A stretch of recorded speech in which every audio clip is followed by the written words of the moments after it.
representarlo de 3 maneras diferentes. La primera sería usando una fórmula algebraica, una numérica usando una tablita y una visual. No nos vamos a meter en muchos detalles para ir a la simulación. Entonces, la primera, que es con una fórmula, que es la fórmula dada para transformar Celsius a Fahrenheit, que es multiplicar los Celsius por 9 quintos y al resultado sumarle 32. Esa sería la función, ¿no? Para representarlos en una tabla, entonces tenemos a nuestro conjunto de dominio, que son todos estos valores de entrada, de menos 10 Celsius hasta 40, y en la otra columna tenemos ya los Fahrenheit, que han sido estos Celsius transformados a Fahrenheit, ¿no? Es una representación. Y en la última, que sería una gráfica, que vemos también que aquí la variable independiente estaría dada en las X y la dependiente estaría en la Y o f de X. Entonces aquí vemos esa relación, ¿no? Ok, entonces en la... déjenme ver dónde tenemos... P, aquí está.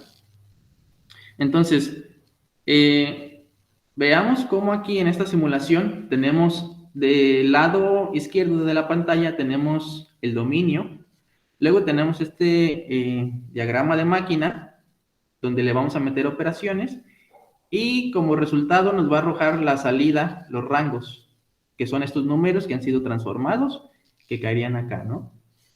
Entonces vamos a hacer una sencilla, tal vez multiplicar por 2 y luego sumarle 2. ¿Sí? Entonces, podemos meter números acá del dominio. Si metemos un 2, lo que va a hacer esta máquina es multiplicarlo por 2 y después sumarle 2, ¿no? Entonces, vemos cómo ha sido transformado por un 6. Entonces, ¿cómo ha pasado esto? Podemos ver la fórmula, que es una manera de representarlo. Lo que le hizo esta máquina a este número de entrada fue que a este número de entrada, que era un 2, lo multiplicó por un 2 y después le sumó un 2, ¿no? Esa es una manera. Vamos a meterle otro número. Si le metemos un 3 a estas mismas operaciones, nos da un 8. Y por último, solo para... si metemos un 5, lo transforma a un 12 con estas operaciones, después de esta función. Entonces, otra manera es con una tabla, que ya lo habíamos visto. Entonces, vemos que si metemos un 2, estas operaciones lo transforman en un 6, y así, estas son las que siguen. Y la última, que sería gráficamente, y lo vemos aquí. Entonces, en las gráficas, las funciones están representadas en las X. Tenemos a nuestras variables independientes, que son los valores que de entrada, entonces están dados aquí. Teníamos a un 2, entonces tenemos aquí 1, 2, y la Y nos representa el valor de salida, que sería el 6. Entonces, aproximadamente, no podemos hacer zoom, pero es un 6 por aquí. El siguiente número de entrada es un 3. Vemos aquí que es las X. Entonces acá contamos 1, 3 y en Y nos da 8. Y así el 5 nos da un 12. Entonces me gustó cómo lo representa con un diagramita de máquina y se pueden meter aquí las operaciones que uno quiera. Está un poquito limitado de números. Por ejemplo, no podemos pasar del 3. Pero se representa bien lo que hace una función, los números que lo alimentan y los resultados que salen. Esa sería mi aportación, un poco breve. No sé, comentarios. Muchísimas gracias, profesor Misael. Creo que es muy generosa su presentación y realmente muy interesante. Le agradecemos mucho su participación. No sé si alguno de nuestros colegas tenga alguna pregunta para el profesor Misael. No, al contrario, muy bien, felicidades. La verdad es que está muy gráfico. Muy buena herramienta, ¿eh? Muy bien, pues felicidades, profesor Misael, creo que ha hecho un muy buen trabajo, muchas gracias. Y bueno, si están de acuerdo, ahora Gracias. escuchamos al profesor Sócrates, si es tan amable. Sí, ok. Yo retomé lo que son las representaciones conceptuales. Vi que estaba ahí una simulación de circuitos. Entonces se me hizo Ah, muy perfecto. interesante poder redondearlo, ¿no? Porque para la ley de Ohm, por ejemplo, tenemos nosotros el enunciado de la ley de Ohm, después tenemos la fórmula de la ley de Ohm y finalmente pudimos ver ahí una gráfica con un circuito solucionado. Pero yo creo que es más interesante hacerlo físicamente. En este caso, pues nosotros podemos verlo en una simulación con componentes físicos, donde podemos ver realmente qué representa el voltaje, qué representa la resistencia y las unidades de medición. Entonces, voy a retomar un poquito la presentación para, para mostrarla, que recordemos otra vez los términos que se utilizan y después abriré lo que es la simulación. En este caso, bueno, voy a poner ahorita la presentación para recordar.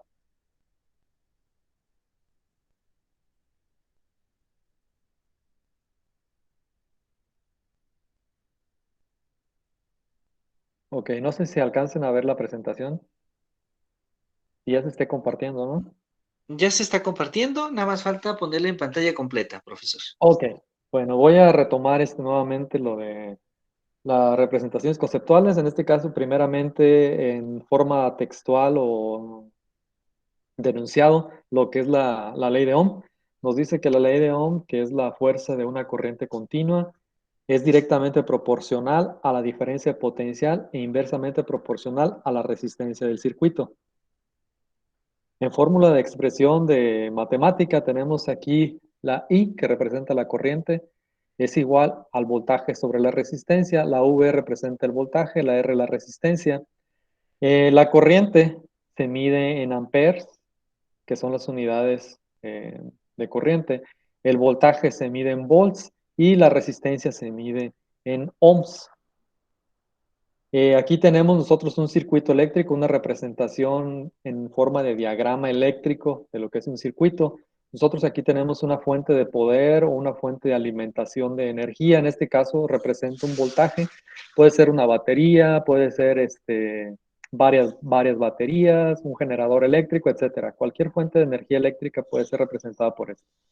Aquí tenemos nosotros un circuito eléctrico, tenemos un medidor de corriente que es un amperímetro, tenemos una resistencia, es un circuito muy básico donde tenemos un voltaje y tenemos una resistencia. Obviamente esto que está aquí son conductores eléctricos donde es el camino por el cual siguen los electrones y atraviesan este elemento que es una resistencia.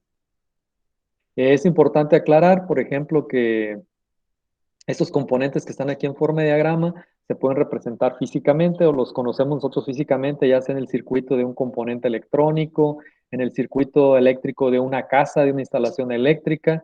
Y, por ejemplo, aquí tenemos los datos que están simulados aquí en la fórmula. Tenemos nosotros, por ejemplo, para diferentes voltajes, si nosotros variáramos esta fuente de energía para 10, para 20, para 30, hasta así, hasta llegar hasta 10, perdón, 100 volts, nosotros tendríamos que con esta fórmula de corrientes igual a voltaje sobre resistencia, si aplicamos, si tenemos una resistencia, por ejemplo, de 10 ohms y aplicamos la fórmula para diferentes voltajes, vamos a tener diferentes corrientes.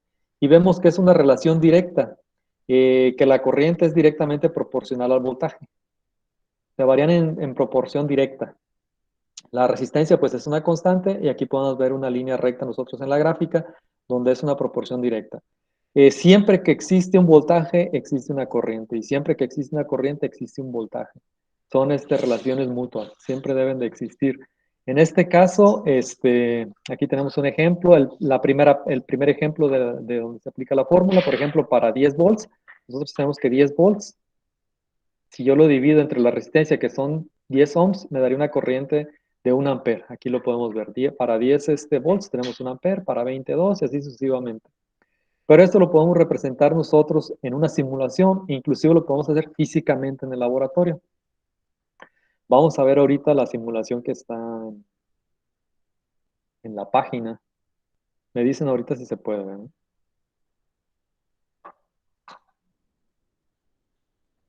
No sé si puedan ver ustedes la página ya. Creo, al menos a mí me aparece todavía su presentación, profesor. Ah, ok, permítanme. Déjenme salgo de la presentación.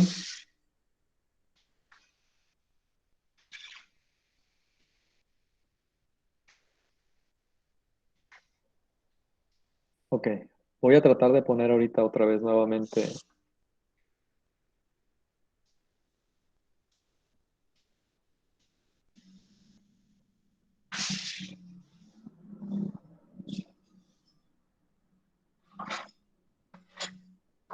No sé si puedan ver ahí ya mi pantalla. Sí, sí podemos ver su pantalla. Ah, ya está, ya Ah, ok. vemos el circuito. Ok, bueno, aquí nosotros podemos ver los elementos físicamente como son.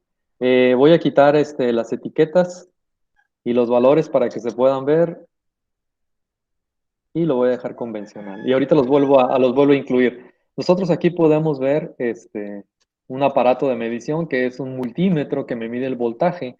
En este caso aquí nosotros tenemos una batería. Yo puedo hacer que varíe el voltaje y puedo comprobar los valores de la tabla. Si ven, también tengo los conductores que pueden ser alambres de cobre, de aluminio, y tengo un medidor de corriente y a su vez viene aquí a este otro elemento que es una resistencia. Esta resistencia es de 10 ohms, yo también la puedo variar. Y aquí tengo un interruptor que puede ser un apagador o un switch como los conocemos nosotros. Voy a ponerle las etiquetas y los valores. Si ven, es una batería de 9 volts y yo tengo una resistencia de 10 ohms, pero para que coincida con los valores que tenemos o que les presenté, voy a cambiarle el voltaje. Voy a ponerle a 10 volts. Aquí está 10 volts. Teóricamente, si yo hago si yo ejecuto la fórmula, me va a dar una corriente de 10 amperes. Pues vamos a ver si es cierto. Yo simplemente activo mi circuito. Aquí están cómo circulan los electrones. Los electrones siempre van, bueno, en este caso, van de más a menos por convención, pero siempre los electrones, como son de carga negativa, siempre van de menos a más. Pero para representarlos, así se tomó desde que se inició el análisis de circuitos, que los electrones iban de más a menos, cuando en realidad está al revés, ¿no? Pero aquí nosotros podemos ver, tenemos una resistencia de 10 ohms, tenemos un voltaje de 10 volts y tenemos una corriente de 1 ampere. Aquí se comprueba el primer punto. Si ven, yo lo puedo detener. Ahora le voy a poner 20 volts y vamos a ver que me va a dar 2 amperes. Ahí está. Tenemos 20 volts. Acciono mi circuito. Y si ven, aquí me da una corriente de 2 amperes. Creo que es muy gráfico, y se presta mucho para la enseñanza. Creo que es algo muy bueno, en caso de que se carezca de laboratorio, que generalmente los laboratorios, pues bueno, esos equipos, algunos equipos son muy caros. Y creo que esto, pues, sí puede ayudar mucho, de una manera muy didáctica, ¿no? Para los estudiantes, que a veces uno lo trata de explicar, por más que trate de explicarlo, pues, si no se ve físicamente, como que no se comprende, ¿no? Y creo que, pues, es una muy buena herramienta y creo que me va a servir mucho. No sé si les quedó claro cómo funciona un circuito, más o menos, o si hay alguna duda. Muchísimas gracias, profesor Sócrates. Creo que ha sido muy, muy interesante, con mucha claridad, pero dejamos desde luego este espacio para si alguno de nuestros compañeros tiene alguna pregunta. Adelante, por favor. No, muy buena explicación y la representación está muy bien. La dinámica estuvo bien. Muy bien, muchísimas gracias. Bueno, pues le agradecemos mucho, profesor Sócrates. Muchas gracias por su presentación. Concuerdo con el profesor Misael, creo que ha sido muy enriquecedor y que además me ha dado gusto observar que ambos participantes hasta este momento han logrado redondear la presentación ya de las representaciones conceptuales. Entonces creo que es muy bueno porque lo estamos utilizando justamente como un recurso adicional que complementa lo que ya se había discutido. Muchas gracias. Y bueno, vamos entonces ahora, si están de acuerdo, a escuchar a la profesora Silvia Eugenia. Adelante, por favor. Sí, gracias, doctor. Ahorita les comparto.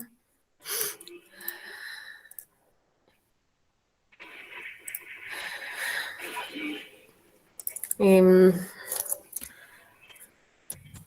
no sé si se ve allá. Sí, ya se puede ver exactamente. Bueno, en este caso, pues el tema que elegí o la simulación que me pareció importante y que es aplicable a mi temario, no concuerda con el de las representaciones, sin embargo, creo que es muy útil, es acerca del pH.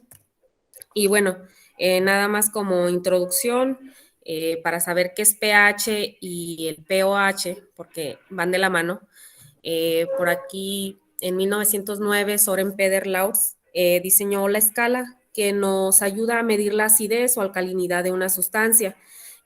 Los rangos en los que se mueve el pH van de 0 a 14, en donde 0 está considerado como para las sustancias que son ácidas y 14 para las más alcalinas. Si nos regresamos un poquito a la definición de un ácido en química, pues es una sustancia que es capaz de donar un protón, y una base o también un álcali es una sustancia que puede aceptar un protón. Entonces, es un donar y aceptar electrones. Como saben, el agua es un disolvente único y es el disolvente universal. Eh, el agua tiene la capacidad, bajo ciertas circunstancias, de actuar como un ácido o como una base. Pero si nosotros hacemos reaccionar con ácidos, va a funcionar precisamente frente a las bases. Si nosotros le colocamos una base, pues va a reaccionar hacia un ácido. Entonces, el agua por sí sola es un electrolito muy débil, o pues no conduce la electricidad. Entonces, para ello es necesario que nosotros a veces juguemos tanto con ácidos como con bases, para precisamente que haya esta electricidad. Sí llega a tener un poquito de ionización, pero es solamente porque se compone de la parte de la donación de protones, cuando el hidrógeno está solito, y con el hidróxido. En este caso, pues ya cuando nosotros formamos la molécula del agua, pues se neutralizan estas cargas, ¿verdad? Y bueno, aquí solamente incluí algunos ejemplos de algunas sustancias que nosotros tenemos contacto con ellas, y va desde un pH 0 en la parte de arriba. Si vemos, el rango se mueve de 0 a 14, y por ejemplo, el ácido de las baterías, pues es un ácido, ¿verdad? Está en un rango de 0. El ácido sulfúrico anda en un pH de 1, el jugo de limón, vinagre, etcétera, 2, y así sucesivamente.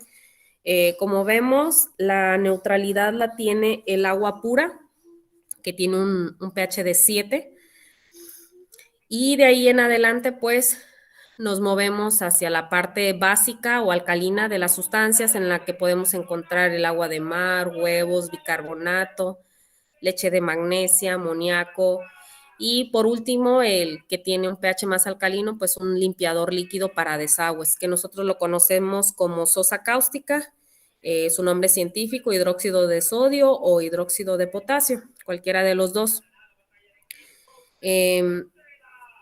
La simulación, entonces, es acerca del pH, y encontré esta en la que se maneja un entorno macro, micro, y si gustan también crear una solución. En el entorno macro, ¿sí se ve la presentación, doctor? Sí se ve. Sí, se puede observar perfectamente. Ok. Sí, se ve Bueno, muy bien. nosotros aquí tenemos la escala del pH, tenemos un electrodo, aquí tenemos agua. Este display de aquí, pues nos muestra todas las sustancias que nosotros podemos determinar el pH. En este caso tenemos agua, podemos tomar y medirlo, y pues nos va a dar el 7, ¿no? A su vez podemos nosotros utilizar, no sé, jugo de naranja, nos marca un pH de 3.50. ¿Qué pasa si nosotros a este pH le agregamos agua? Pues nosotros, al agregar el agua, resulta ser que el pH se mueve del ácido al básico. Entonces, nosotros aquí teníamos un pH de 3.5. Al agregar agua, nosotros estamos haciendo que el pH aumente y que ya no sea tan ácido, se va moviendo un poquito a lo básico, sin embargo sigue siendo ácido, ¿verdad? Pero vemos que va cambiando el pH. Nosotros podemos, con esta herramienta de aquí, liberar la sustancia y en este caso colocar otra sustancia que nosotros quisiéramos determinar el pH. Aquí tenemos el jabón de manos y tiene un pH de 10, entonces es un pH muy alcalino. Agregamos agua y vemos cómo el pH va disminuyendo hacia la neutralidad, o sea, ligeramente se va reduciendo el pH. Bueno, esta herramienta me pareció muy importante porque en la clase pues se explican este tipo de conceptos que son básicos y que pues nos ayuda a un mayor entendimiento acerca de las sustancias. Nosotros ya en el entorno micro podemos observar ya la proporción tanto de iones hidronio como iones hidróxido. Los iones hidronio pues es la carga de la acidez y en este caso los iones de hidróxido pues nos van a marcar la alcalinidad. Nosotros podemos determinar la concentración en moles por litro, modificar aquí que la cantidad sea solamente en moles. Entonces vemos que la concentración en moles por litro para este caso nos marca de 55 porque tiene un pH. Modificamos aquí a concentración de mol, pues ya nada más nos muestra que son 28.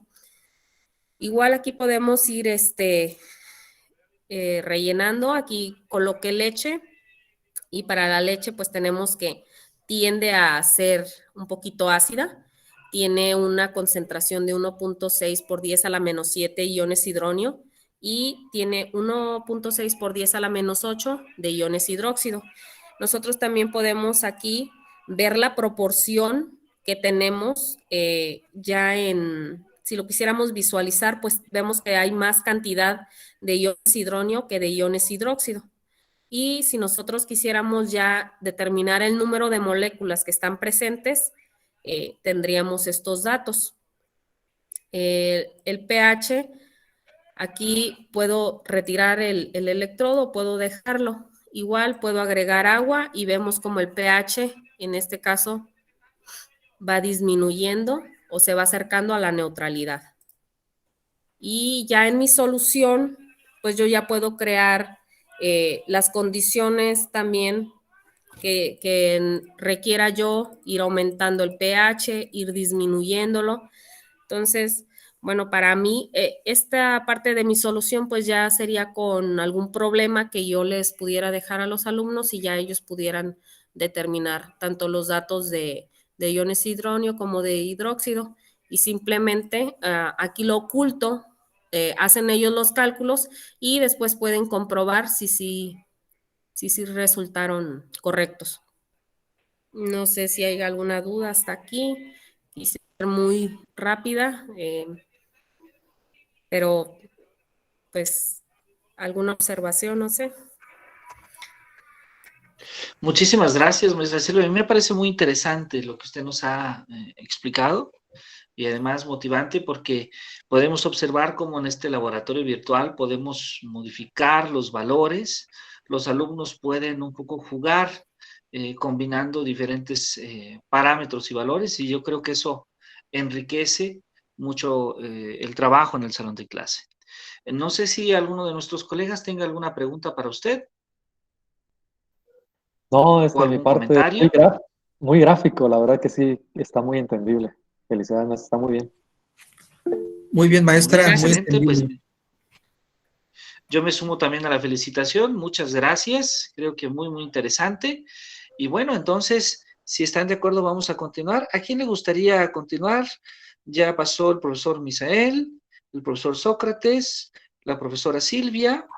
Me No sé si el gustaría, profesor Jorge le gustaría compartirnos. Ah, perfecto. Adelante, por favor, profesor Jorge, si es tan amable.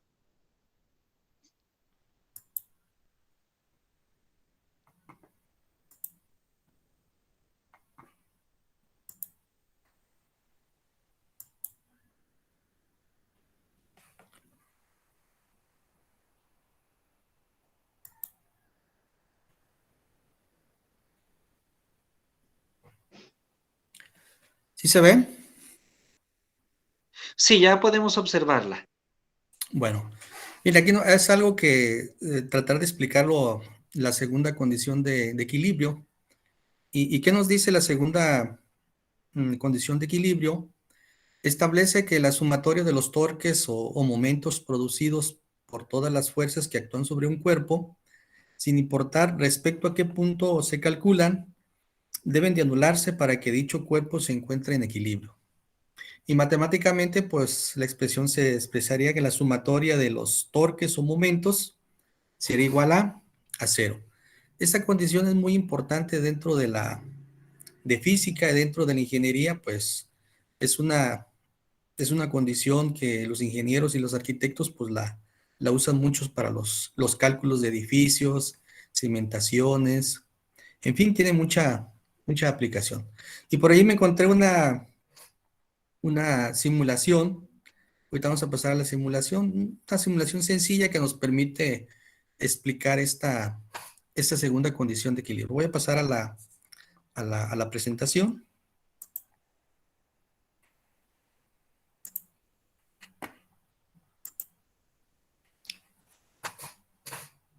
¿Sí se ve?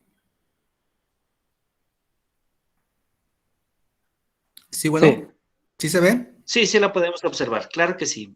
Bueno, aquí tenemos una simulación muy sencilla que nos permite a nosotros analizar cómo se logra el equilibrio mediante los momentos o los torques de las fuerzas. Y aquí en nuestra simulación pues podemos dar poner algunas fuerzas de objetos, valores de masa. Vamos a ir colocándolos. Incluso podemos poner una reglita.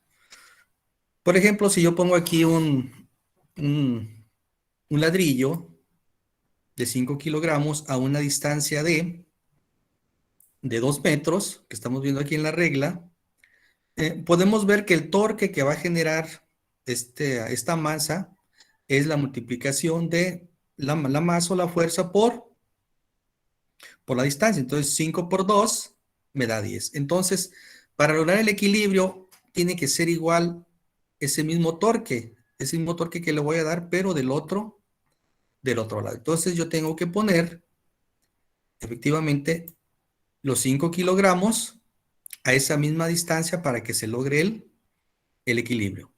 Entonces, si nosotros aquí le damos, simulamos, ¿y qué es lo que pasa? Pues tenemos los mismos momentos o los mismos torques y por lo tanto, pues, unos en un sentido y el otro en otro sentido. Entonces, por lo tanto, la sumatoria de los torques es igual a cero. Entonces, por lo tanto, se produce el equilibrio. Pero, ¿qué pasaría si yo esa misma masa la muevo, ¿sí? La muevo o puedo combinar otros. La muevo aquí, por decir, a 1 metro de distancia. Entonces, si yo lo muevo a 1 metro de distancia, ¿qué es lo que pasa? Este torque que me está dando aquí, de este lado, serían 5 por 2, serían 10. Entonces, sería 5 por 1, me da 5. Entonces, vamos a ver si se va a cumplir el equilibrio o no se va a cumplir el equilibrio. Entonces, le damos aquí, simulamos y vemos que ahí no se está cumpliendo el equilibrio, sino que se está yendo por donde está el momento mayor. Entonces, es una forma sencilla de explicar la segunda condición de equilibrio mediante esta simulación. Bueno, pues esta sería mi pequeña participación aquí de este simulador que me parece un poquito interesante. Muchas gracias, le agradecemos mucho, profesor Jorge. Creo que ha sido muy interesante recordar esta ley del equilibrio. Muchas gracias por compartirnos. No sé si alguien tiene algún comentario para el profesor. No, muy bien, muy gráfico, queda muy claro. Muy bien, a mí me parece también que ha sido una muy buena exposición. Y bueno, si están de acuerdo, si están todos de acuerdo, vamos entonces a pasar justamente con otra participación. Vamos a escuchar a otro de nuestros colegas. Ya está el profesor Jorge, la profesora Silvia, el profesor Sócrates, Misael. No sé si la maestra Nara le gustaría compartirnos, siguiendo casi la lista.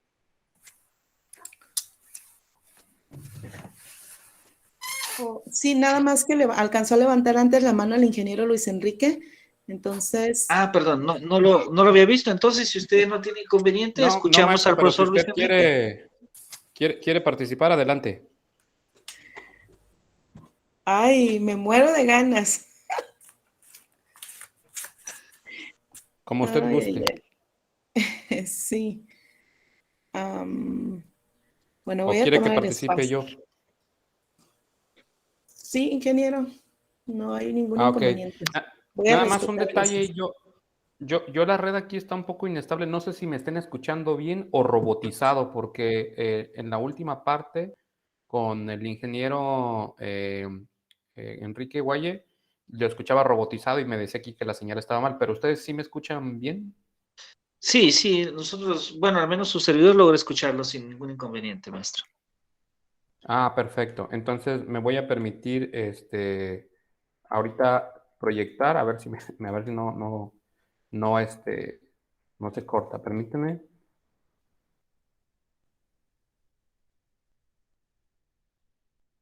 ¿Dónde está?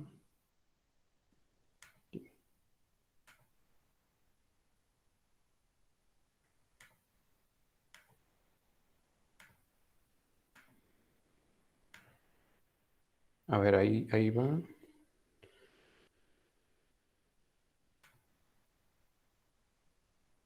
No sé, ahorita ya, ya no puedo ver al fondo, pero no sé si se logra ver mi presentación.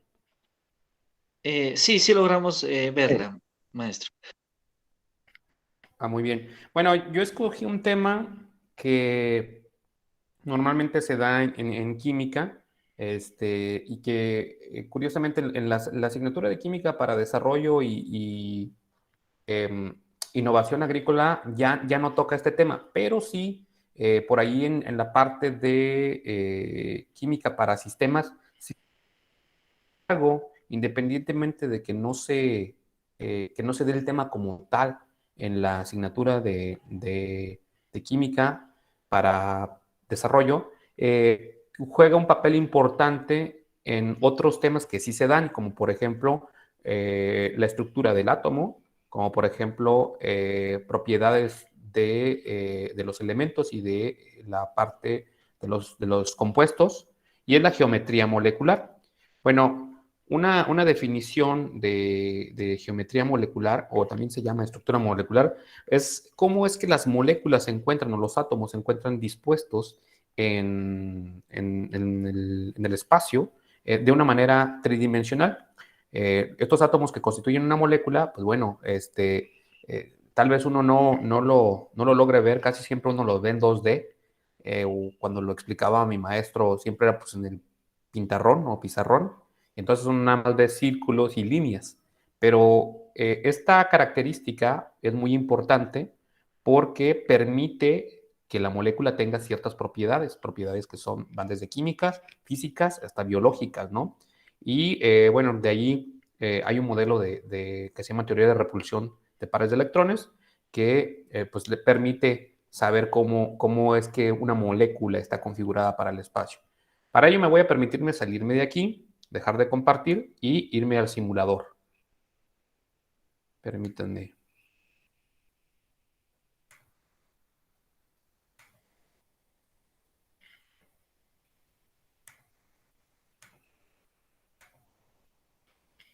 A ver.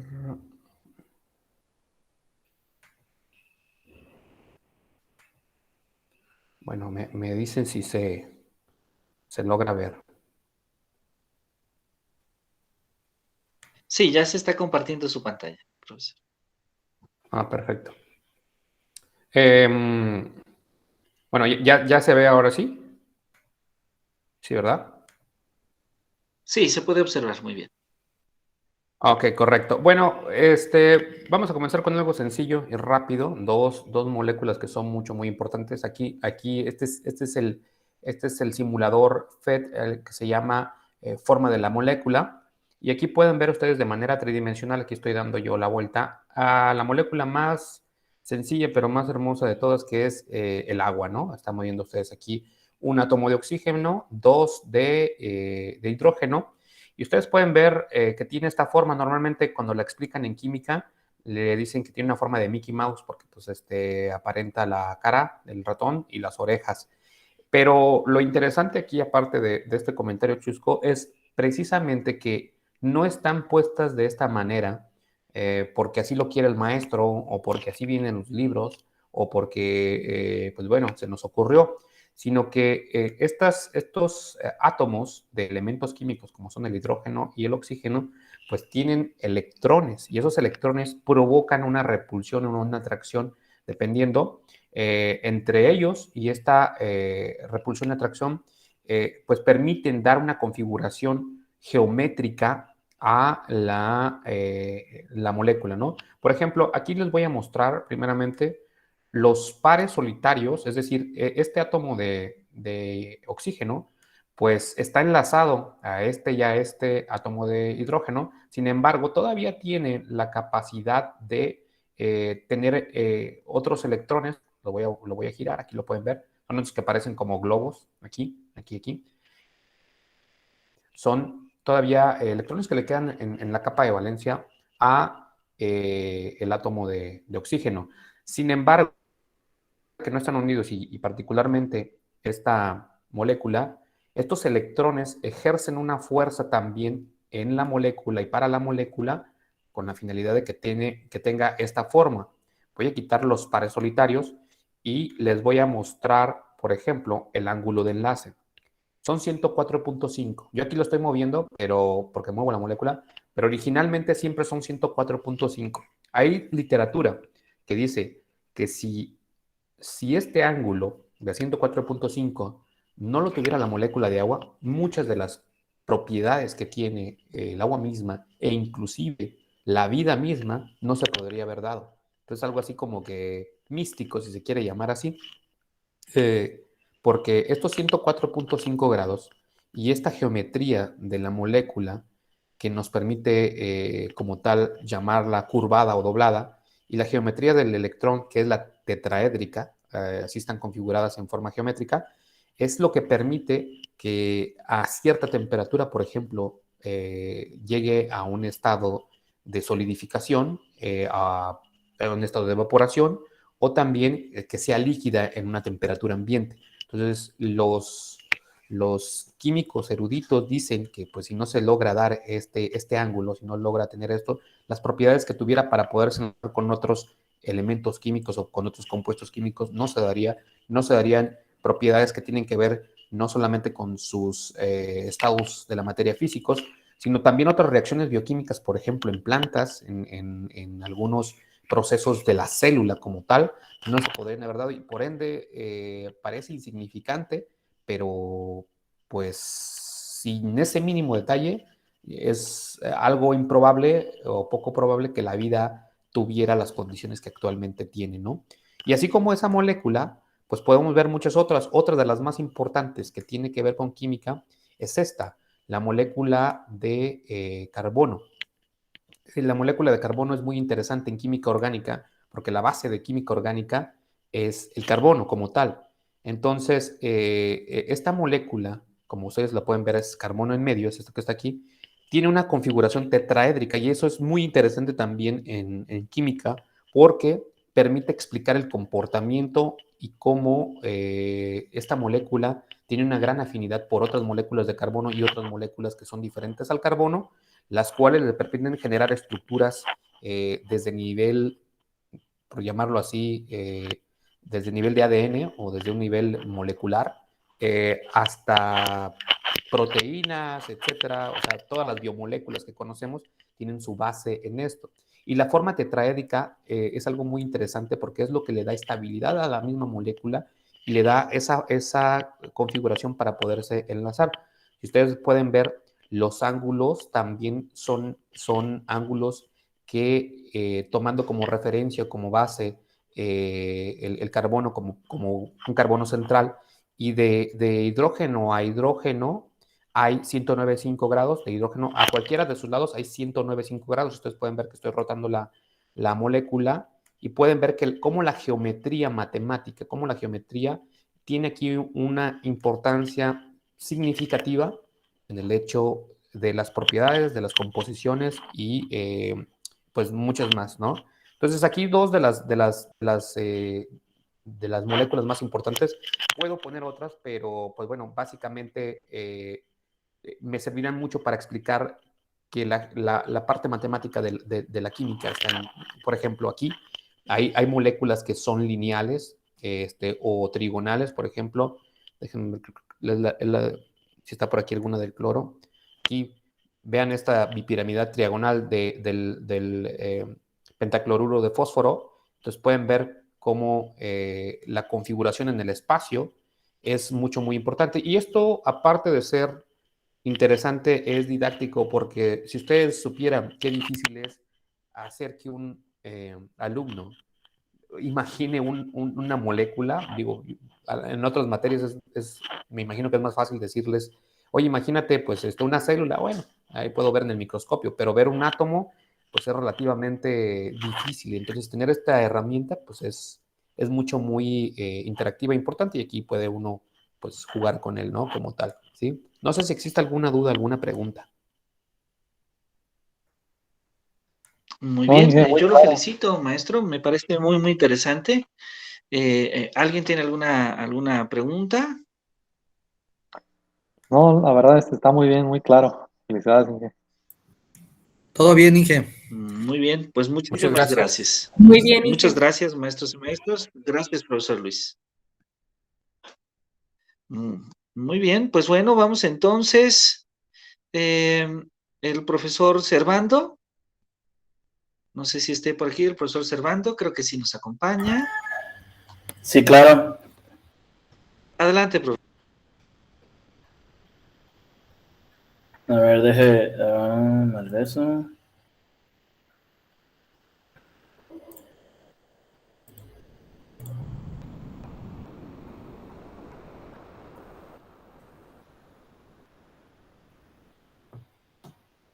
¿Sí se escucha? Sí logramos escucharle muy bien. Gracias. Sí. Ok, yo tomé un ejemplo muy sencillo. Ahí encontré un simulador de densidad. Aquí quise poner una pequeña definición. En relación entre el peso y la masa de una sustancia y el volumen que se ocupa de esa misma sustancia entre las unidades de masa, comúnmente se utiliza, están kilogramos sobre metros cúbicos o gramos sobre centímetros cúbicos. Para los sólidos, kilogramos sobre litros o gramos sobre mililitros. Para los líquidos y los gases, cuando se hace referencia a la densidad de una sustancia, se describe su peso en relación a su tamaño.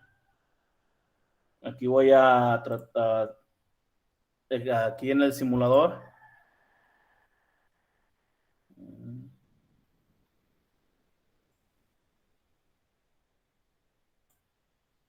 No sé si se vea. Muy bien, sí, podemos observarla. ¿Sí se ve? Ok. Aquí yo un ejemplo muy sencillo tomé aquí en la densidad. Como pueden ver aquí yo puse dos cubos. En la parte de arriba es el lado izquierdo, que es la letra A, y el de abajo es la letra B. Aquí en este simulador nos da diferentes opciones, diferentes tipos de materiales. Entonces, aquí en el lado B, yo tengo el material de la madera.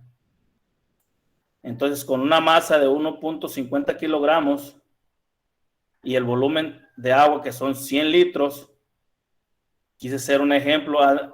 Aquí lo sumerge uno al agua y ven que flota. La madera va a estar flotante, no se va a sumir toda. Dependiendo del material que sea, así va a ser la manera que va a flotar en el agua. Aquí, como en el inciso B, está el unicel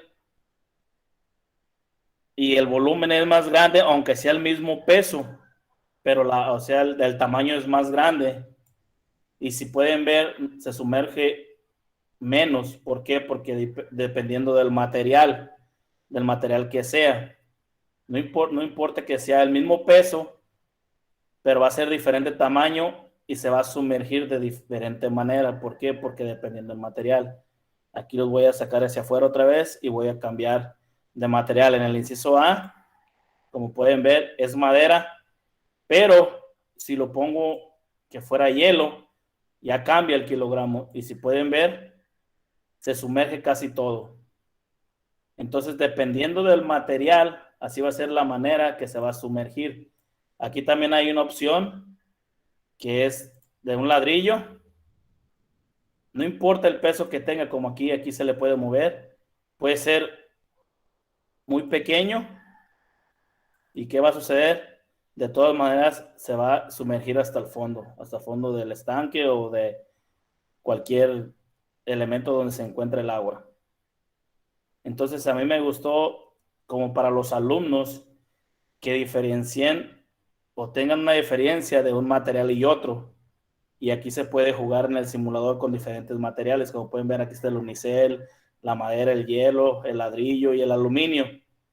Entonces, a mí se me hizo muy interesante para los alumnos que entiendan este concepto de densidad y vean que no es lo mismo un material que otro cuando está sobre el agua. Como les digo, ese es un ejemplo muy sencillo y ese fue el que quise tomar. No sé si haya algo. Muy bien, yo creo que la idea es que justamente en este tipo de simulaciones tanto podemos identificar conceptos básicos como también algunos con mayor profundidad, pero la idea es que es un entorno virtual donde en cierta medida el alumno puede vivir esa experiencia. Entonces, creo que su exposición, profesor Servando, ha cumplido muy bien con el objetivo. Yo le agradezco mucho y no sé si nuestros demás compañeros tengan alguna pregunta o algún comentario para usted. No, todo claro, muy gráfico, la verdad, muy bien. Muy bien, excelente. Pues Ok, bueno, le muy agradecemos bien, mucho, gracias. profesor Servando. Gracias. Muchas gracias. Y bueno, cerramos esta actividad ahora sí con la participación de la profesora Nara Salgado. Adelante, por favor, profesora.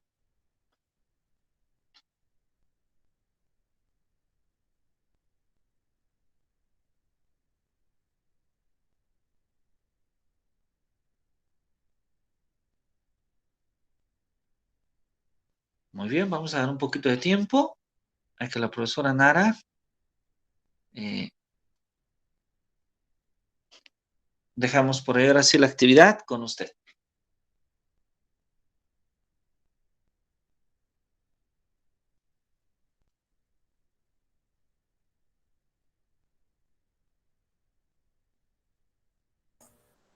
A ver, voy a seguir intentando, no me deja. Claro que sí, no se preocupe.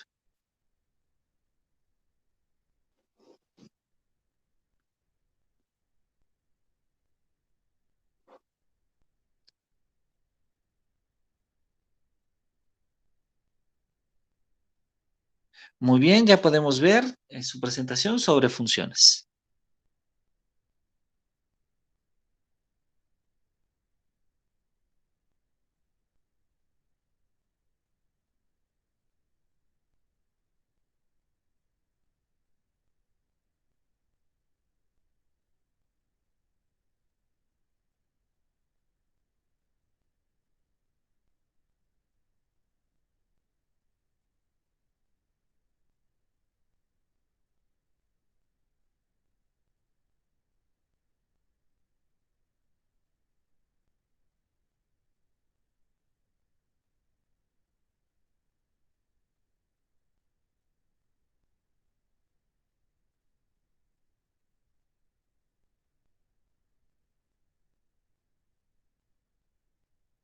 Al parecer, solamente no le escuchamos, pero sí podemos ya ver su presentación.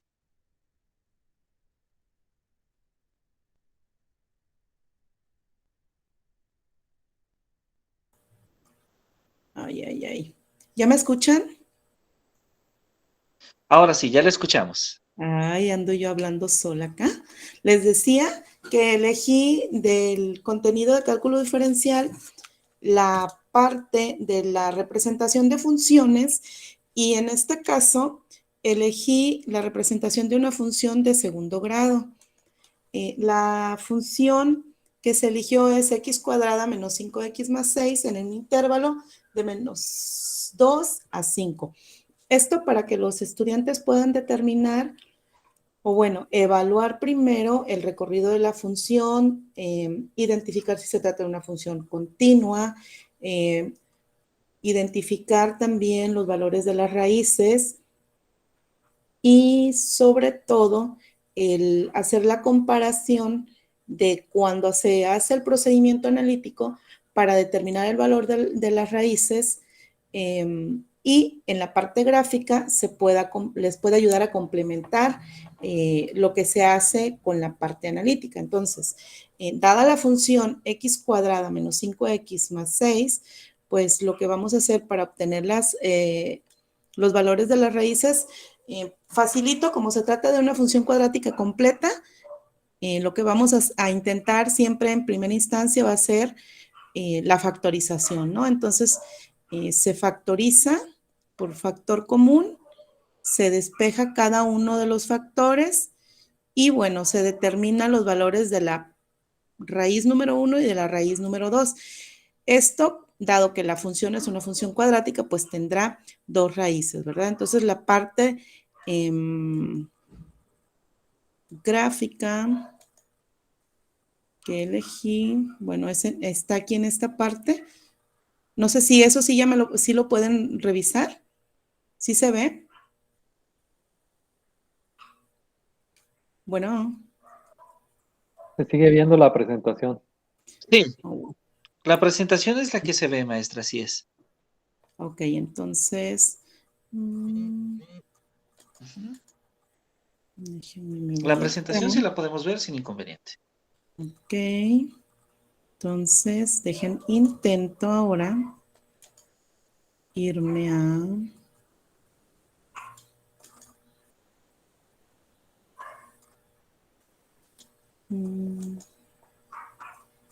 Qué caray. ¿Se sigue viendo solamente la presentación? En este momento ya a su servidor no le aparece que esté presentando. Ay. Bueno, pues debería... A ver. Y aquí tendría que elegir. ¿Se está viendo la Ya pantalla? vemos. Ahora sí ya lo vemos. Ahora sí ya la vemos, así es. Muy bien. Bueno, pues lo mío fue prácticamente algo muy básico, que es lo de el plano cartesiano. Me representa el recorrido de la función.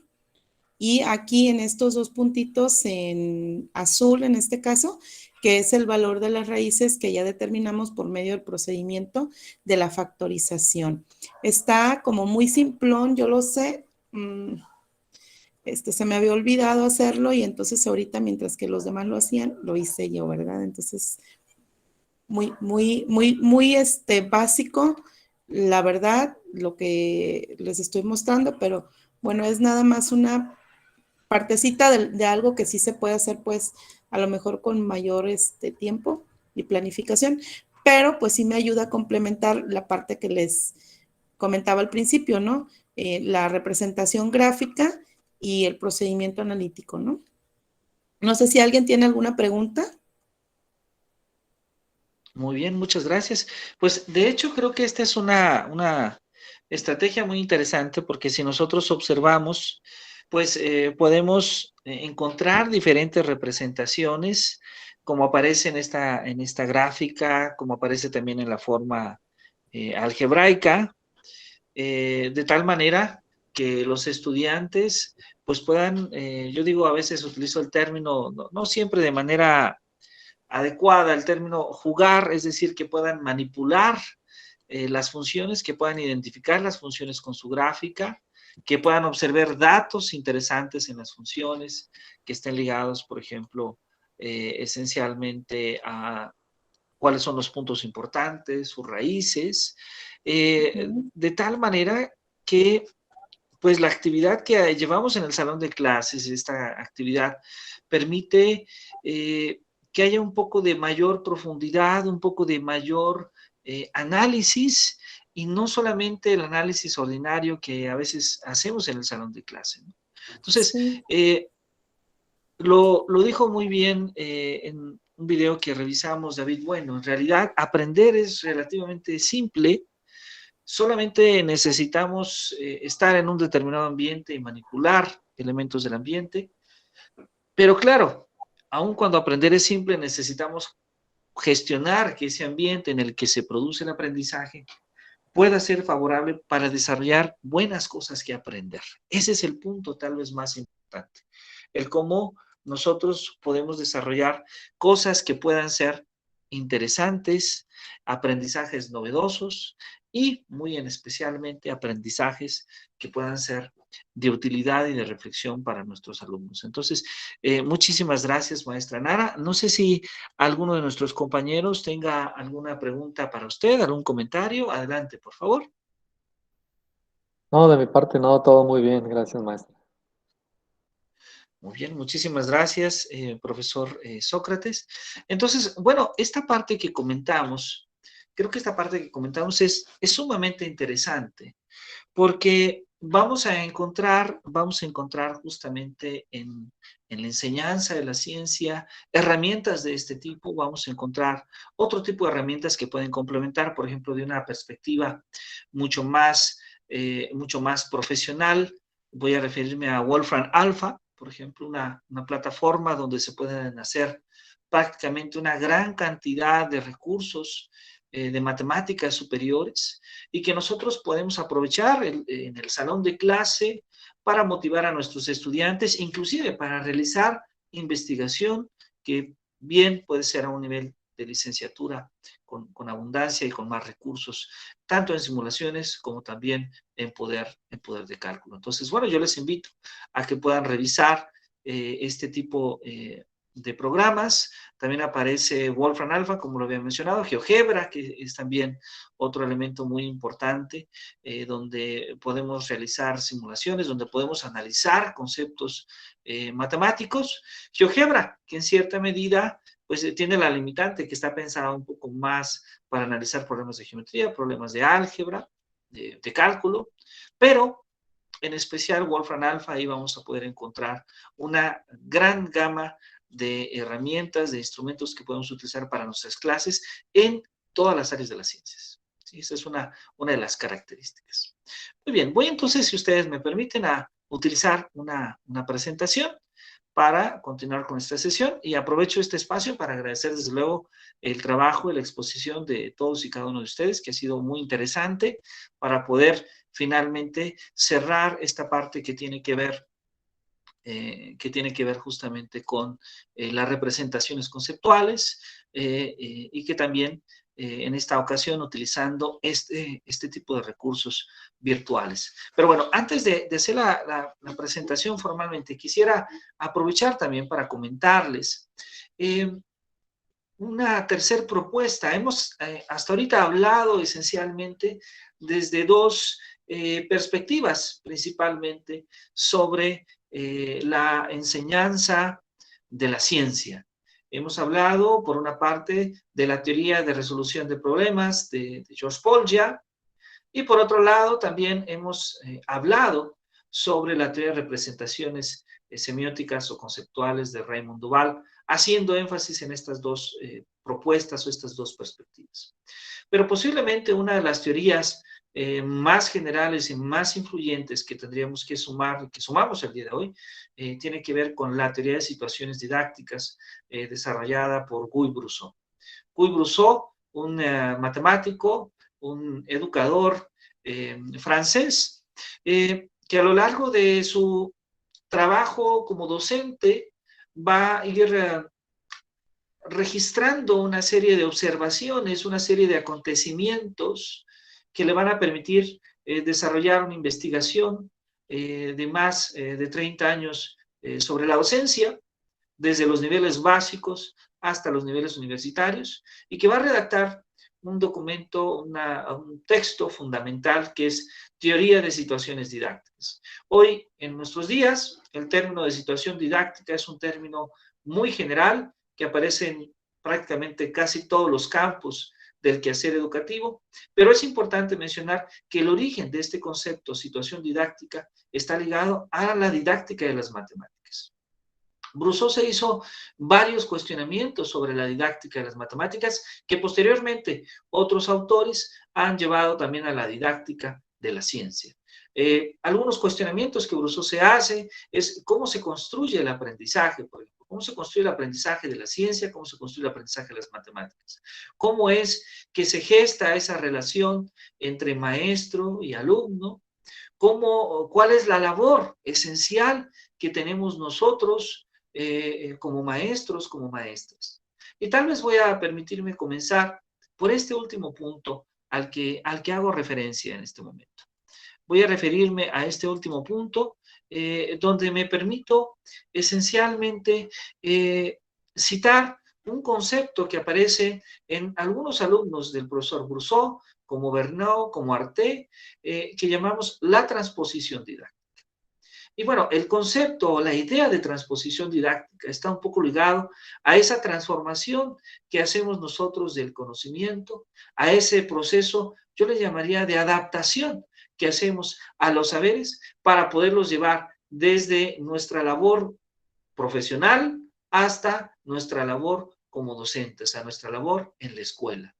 En una perspectiva muy simple, es algo así como si la profesora Silvia, que nos está hablando de química, revisa un texto especializado y dice, bueno, ¿cómo puedo llevar estos conceptos de la química, estos conceptos un poco más complejos al salón de clase? ¿Cómo puedo adaptar estas ideas de diferentes autores, estos descubrimientos, para que mis alumnos los puedan entender? Entonces, una base fundamental que Brousseau observa en este proceso que estoy mencionando es la intencionalidad pedagógica, que es ese genuino interés que tienen las maestras, que tienen los maestros, porque sus alumnos puedan desarrollar las labores del aprendizaje. Entonces, la transposición didáctica consiste justamente en este paso de pasar de un conocimiento profesional, de un conocimiento institucionalizado, a algo que nosotros vamos a llamar un conocimiento escolar. Un conocimiento escolar, y por otro lado vamos a suponer que el alumno tiene un cierto conocimiento un poco más informal. Entonces, la gran labor de las maestras y los maestros para Brousseau es lograr que esa distancia que hay entre el conocimiento informal que tienen los estudiantes y este conocimiento institucionalizado, pues pueda ser cada vez más pequeña. Y justamente en medio de estas dos maneras de entender el mundo es que aparece el conocimiento escolar como un medio justamente de mediación entre esos saberes previos, entre esos saberes que ya tienen los estudiantes y los saberes formales o los saberes institucionalizados. En gran medida, la idea de situación, debo decir que aparece ligada justamente a la noción de crear una actividad, de crear un ambiente para poder desempeñar la docencia. Entonces, cuando nosotros hablamos de situación didáctica, en realidad lo que nosotros estamos haciendo es hablar de cómo nosotros podemos crear todos los elementos necesarios en el salón de clase, tanto de manera presencial, tanto de manera virtual, para lograr que nuestros estudiantes puedan desarrollar sus aprendizajes. Ahora, Brousseau identifica al menos varios tipos de situaciones. Tal vez antes de hablar de estas situaciones, debo decirlo, que la idea de Brousseau es un poco pensar en que el ambiente incluye un poco más que solamente los saberes institucionalizados, o incluye un poco más que solamente la labor de las maestras y los maestros. Es algo así como cuando nosotros vamos al cine y vivimos esa experiencia. Es decir, estamos tratando de hacer una analogía entre ese proceso de aprendizaje que podemos experimentar en el salón de clase, tanto presencial como virtual, como también la oportunidad de ir al cine. Entonces, cuando vamos al cine, maestra Silvia, ¿qué es lo que más nos interesa? ¿Qué es lo que más disfruta usted en el cine?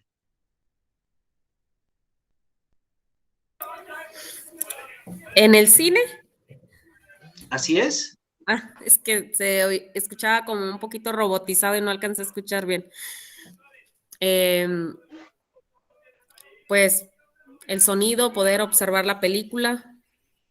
Ok, Los entonces efectos ahí tenemos especiales. los efectos especiales. Entonces, podríamos decir la película, ¿no? Que incluye ya estos efectos especiales, que incluye el sonido. Ajá, entonces, la película, necesitamos que haya una buena película. La película es la clase, ¿verdad? La película es justamente esa clase que las maestras y los maestros preparamos, diseñamos para nuestros alumnos. Ahora, no es el único elemento importante, porque ciertamente puede ser una gran película, pero también es importante, ¿qué otro aspecto, maestro Misael?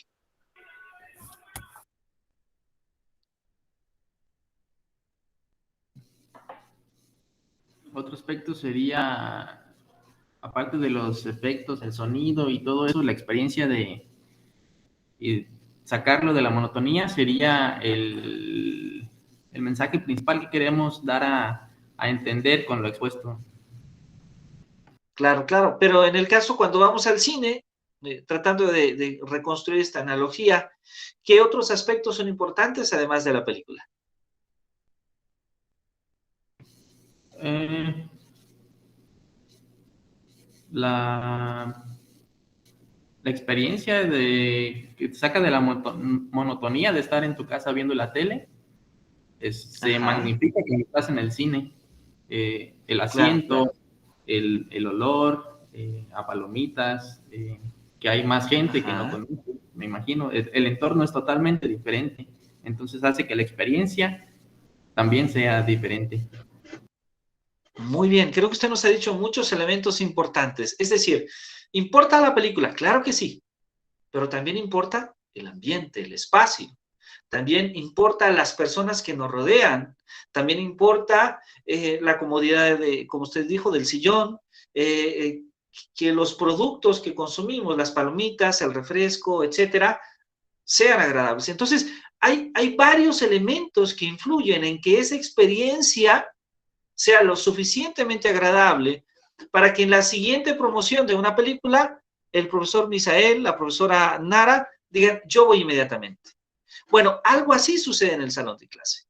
Finalmente, también lo que procuramos es crear experiencias de tal manera que no solamente la clase es lo fundamental, la clase es un elemento esencial, pero también influye desde luego el papel que nosotros jugamos como profesores, influye el papel que juegan las instituciones con respecto a los elementos de la infraestructura, a que se cuente con el material adecuado, influye también la propia participación y dinámica que tengan los demás compañeros de clase. Entonces, hay varios elementos que van a ser muy importantes y lo que hace Brousseau a través de su teoría de situaciones didácticas, es decir, hay que poner atención a todos esos elementos, hay que poner atención a todos los elementos que van a influir en crear un ambiente adecuado para el aprendizaje. ¿Por qué? Porque la labor de la escuela, porque la labor de las maestras y los maestros es poder gestionar, es poder crear, es poder facilitar ese ambiente adecuado para aprender. Y la labor fundamental de los estudiantes es aprender, es aprender. Esa es su responsabilidad, aprender en un ambiente que sea el adecuado. Ese ambiente, desde luego, es gestionado por las maestras y los maestros, las instituciones educativas e inclusive, en muchas ocasiones, también por los padres de familia. Ahora, Brousseau nos dice que tenemos entonces varios tipos de situaciones didácticas. ¿Cuáles son estos tipos de situaciones didácticas a las que estamos haciendo justamente referencia y a las que Brousseau nos indica, nos llama que hay que poner atención? Pues Brousseau nos dice, vamos a tener situaciones de formulación. ¿Cuáles son estas situaciones de formulación? Son estas situaciones donde lo más esencial, donde lo más importante es lograr la comprensión del problema, donde lo más importante es lograr la comprensión del concepto. donde lo importante es que del problema que se trate, el alumno puede identificar cuál es ese modelo matemático, cuál es ese modelo científico que le permite comprender el problema que trata, cuál es la asignación de variables, cuál es la relación que hay entre estas variables. También tenemos situaciones de acción, ¿sí? ¿Cuáles son estas situaciones de acción? Pues estas situaciones de acción se presentan justamente cuando ahora la parte esencial, cuando ahora la parte medular de nuestra propuesta consiste en el hecho de poder calcular, de poder medir, de poder hacer una actividad, es decir, algo a lo que Paul ya llamaría un poquito ejecutar ese plan que pensamos. Ahora que ya logramos formular, replantear, plantear nuestro problema, comprender nuestro problema, vamos ahora sí a atacarlo. Vamos ahora sí a hacer nuestros cálculos, vamos ahora sí a hacer nuestras mediciones, etc. Y por otro lado, tenemos las situaciones de validación. Estas situaciones de validación que son muy importantes, donde Brousseau habla de ellas, pero también otros autores como Nicolás Balachev, como Hilda Dava, también nos han ya platicado bastante sobre ello, donde recordemos que estamos hablando de la clase de ciencia. Entonces, en la clase de ciencia, un elemento fundamental es la demostración, es la prueba, es la experimentación, es la comprobación, es la verificación. Todos estos elementos, es la argumentación misma, son fundamentales para poder demostrar que esa solución a la que llegamos, que ese cálculo que hicimos es correcto. Poder identificar por qué es correcto mi cálculo, cómo puedo lograr que este resultado que obtuve sea semejante al que se obtiene en el experimento, por ejemplo.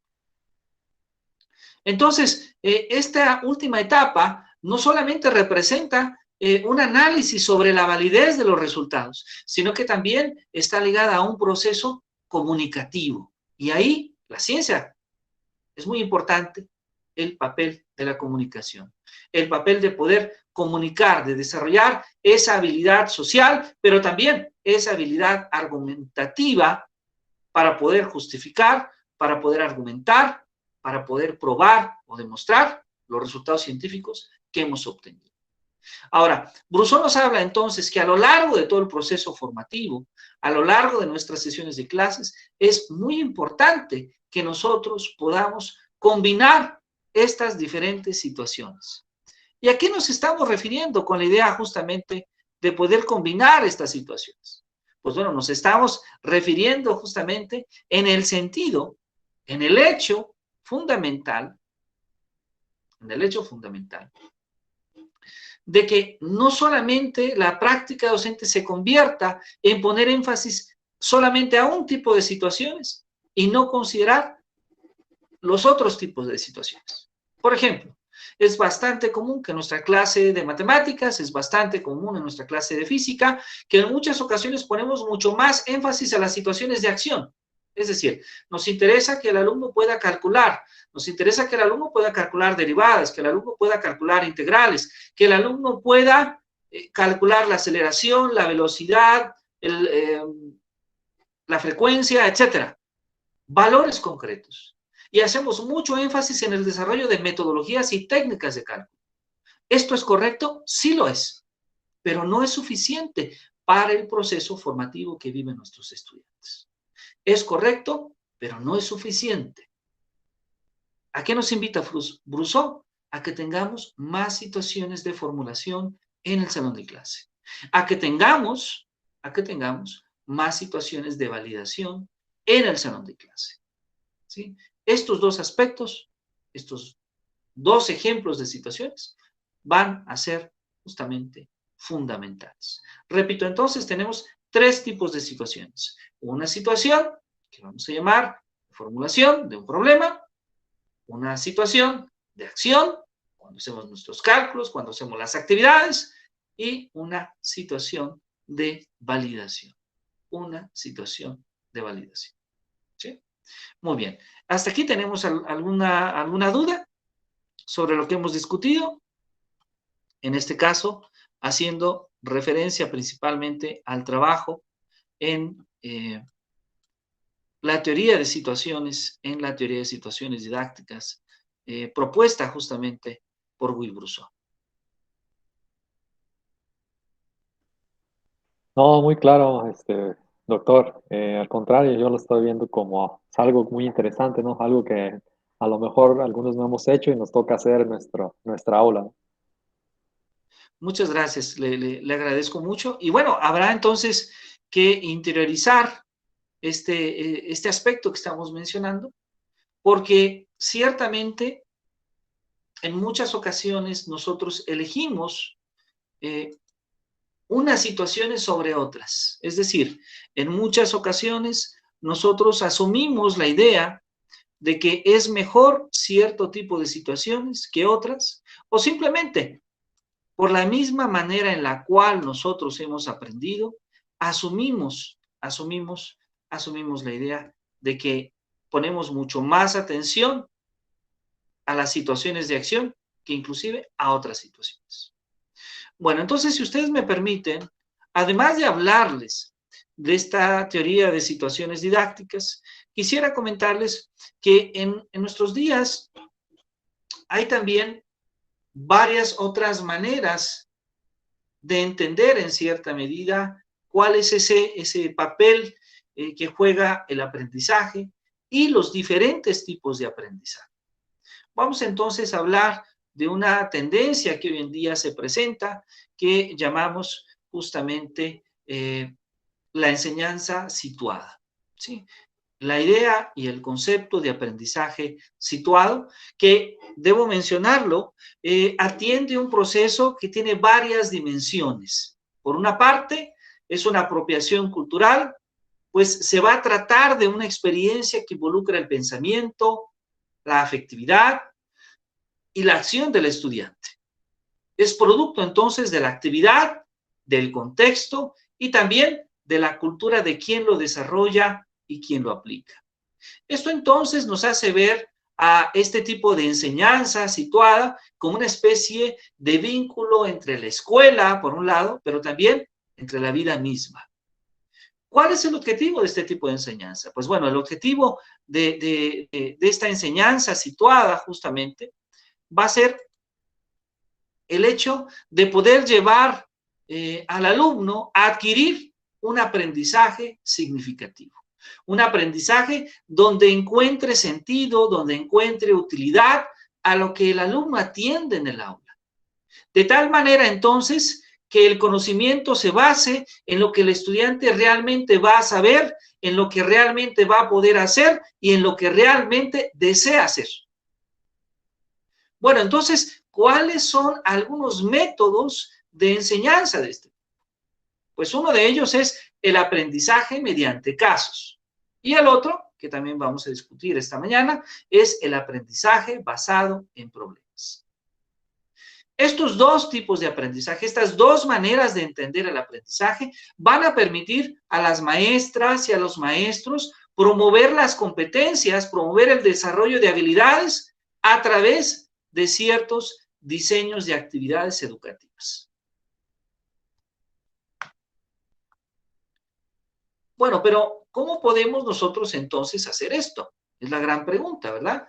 ¿Cómo nosotros, cuáles son el tipo de actividades que nosotros podemos utilizar?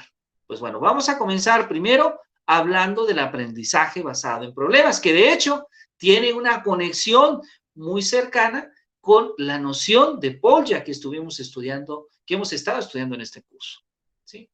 Bueno, lo primero que debo mencionarles es que este método de enseñanza-aprendizaje tiene como punto de partida un problema que es diseñado por la maestra, por el maestro, y que ha de ser resuelto por el estudiante para poder desarrollar determinadas habilidades, determinadas competencias previamente definidas, ¿sí? En este sentido, Frida Díaz Barriga nos dice que consiste en el planteamiento de una situación, de un problema real. Aquí está el trabajo de los maestros y de las maestras. Porque antes de dejar el problema a nuestros alumnos, tenemos nosotros que realizar y analizar el problema. Un problema que sea solucionable, es decir, que tenga solución, que sea abierto para que el alumno pueda desarrollar su creatividad, diferentes maneras de resolverlo, pero por otro lado, que sea relevante para el alumno. Donde ahí pueda llevar a cabo la construcción, el análisis y la solución que van a constituir el foco central de esa experiencia, de la experiencia de resolver un problema. Desde esta manera, desde esta perspectiva, pues lo que hacemos es hacer de la enseñanza un promotor del desarrollo del proceso de indagación y también de resolución del problema en cuestión. Ahora, ¿cuáles son algunas de las características que esta estrategia involucra al alumno? Por ejemplo, el vínculo con los contextos reales de aplicación, que realmente sea un problema ad hoc a la realidad que vive el alumno y no un problema superficial. Segundo, la integración de la enseñanza y la investigación. Tercero, va a favorecer la autorregulación y la toma de decisiones. Cuarto, la reflexión, la creatividad e innovación. Quinto, las destrezas de comunicación y colaboración. Sexto, que desarrolle un aprendizaje autónomo y centrado en el alumno. Séptimo, que puede implicar la conexión entre varias disciplinas. Ahora, ¿cuál es el rol que nosotros tenemos ahí? ¿Cuál es el rol que nosotros tenemos como profesores, como maestras y maestros? Pues por una parte, afrontar la necesidad de actualizar constantemente los contenidos. Por otra parte, utilizar destrezas pedagógicas para poder guiar, para poder dirigir el proyecto y los métodos científicos para analizar los problemas. La responsabilidad de vigilar que se concluyan en tiempo informa el trabajo del proyecto de acuerdo con los requerimientos metodológicos y también científicos. El motivar la investigación, el fomentar una evaluación coherente con los objetivos a alcanzar de forma sumativa. ¿Cuáles son algunos de los procesos que el estudiante puede experimentar en esta perspectiva del aprendizaje basado en problemas? Pues por una parte, la lectura y la comprensión del escenario, entender el contexto, la definición del proceso, la lluvia de ideas, la clasificación de ideas, la formulación de objetivos de aprendizaje, la investigación y la presentación y la discusión de los resultados.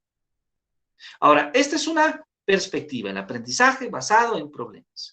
Pero otro método importante es considerar el aprendizaje mediante casos. Este método, que también de acuerdo a Díaz Barriga, consiste en proporcionarle al alumno una serie de casos que representan situaciones problemáticas diversas de la vida real, donde se pueden analizar, se pueden estudiar y se pueden resolver. ¿Qué es lo que fomenta este método? Pues este método fomenta el trabajo colaborativo, la reflexión, el trabajo proactivo del alumnado sin llegar a la necesidad necesariamente de resolver un problema. Ahora, ¿cuáles son las características de este aprendizaje mediante casos? Pues la primera es que plantea una situación que se expone a los estudiantes para que desarrollen propuestas conducentes a su análisis o solución. Segundo, se ofrece un formato de narrativa o historia que contiene una serie de atributos que muestran su complejidad y multidimensionalidad. Tercero, los casos pueden ser tomados de la vida real o bien consistir en casos simulados o realistas. ¿Cómo pueden ser los casos? Pueden ser casos de valores, casos temáticos, casos de búsqueda real, casos de solución razonada, casos incidentes. ¿Y cómo ayuda este método? ¿Cómo ayuda esta manera de entender el aprendizaje a los alumnos?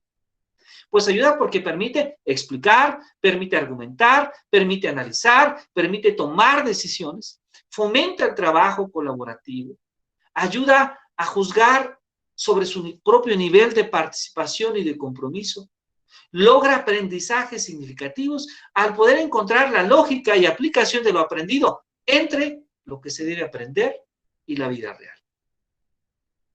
Ahora, ¿cómo desarrollamos este proceso con el estudiante? Pues por una parte, tenemos una fase preliminar donde presentamos el caso a los estudiantes, a los participantes. En muchas ocasiones proyectamos una película, hacemos una audición de una cinta, leemos un caso escrito, etc. Después tenemos una fase interactiva, donde hay juicios posibles, donde hay una situación de acuerdo a cómo cada quien lo percibe, cada quien está analizando el caso, desde la parte personal.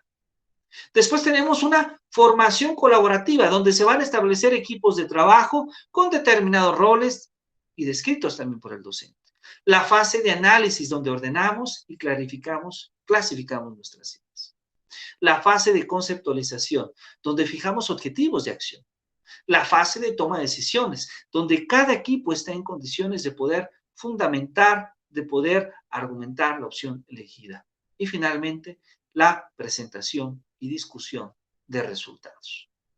Bueno, entonces, estas maneras de entender el aprendizaje las podemos sumar a lo que ya hemos platicado sobre la teoría de situaciones didácticas, lo que hemos comentado sobre la teoría de representaciones conceptuales, lo que hemos comentado también sobre la teoría de resolución de problemas. ¿Y qué es lo que buscamos? Pues tener varias perspectivas, tener varias maneras de poder enfrentar ese día a día en el salón de clase y hacer que ese día a día se convierta siempre en un espacio que favorezca el aprendizaje de nuestros estudiantes.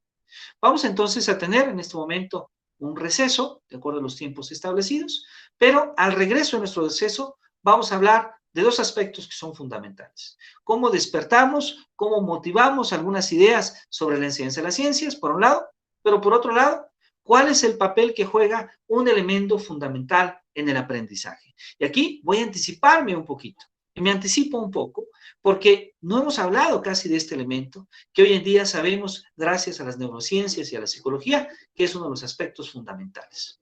Desde 1954, Jean Piaget escribió un texto fundamental que llamamos Inteligencia y Afectividad.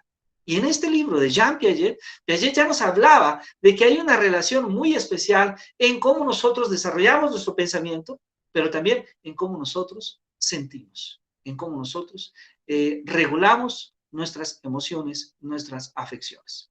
Esta idea de Piaget de los 50 se ha venido consolidando ya en los años 80 con los trabajos de David Ausubel, quien inclusive nos comentó que el aprendizaje tiene dos componentes fundamentales. Una componente que está ligada al desarrollo de habilidades y a la adquisición de conocimientos, que le llamamos componente cognitiva, y una componente que está ligada al desarrollo de la motivación, a esas emociones que experimenta el alumno cuando logra aprender, cuando logra el entendimiento, cuando logra la comprensión. Entonces, el aprendizaje tiene una componente afectiva, tiene una componente cognitiva. ¿Esto qué significa? Esto significa que entonces, cuando hablamos de esa experiencia del salón de clase, cuando hablamos de ir al cine, es importante la película, es importante el ambiente, es importante los compañeros, pero también es importante cómo me siento yo. También es importante las emociones que experimento al ver la película. Entonces, al regreso, después de nuestro receso, vamos a hablar un poquito de este último elemento que nos hace falta, que es la educación emocional. Vamos a hablar un poquito sobre las emociones ligadas, conectadas con el aprendizaje, y vamos a concluir hablando sobre algunos aspectos sobre cómo desarrollar la motivación en la enseñanza de las ciencias. Bueno, si ustedes están de acuerdo, entonces vamos a tener un periodo de 30 minutos para que podamos tomar un café, tener un pequeño descanso y comenzamos en punto de las 12:15 de la tarde. ¿Alguna pregunta o alguna duda o comentario? No, doctor, todo bien. Muy bien, bueno, entonces si están de acuerdo, nos vemos en 30 minutos. Que tengan un buen provecho y muchas gracias. Gracias igualmente. Gracias, igualmente. Muchas gracias a ustedes. Gracias, provecho a todos. Gracias, igualmente. Gracias, provecho.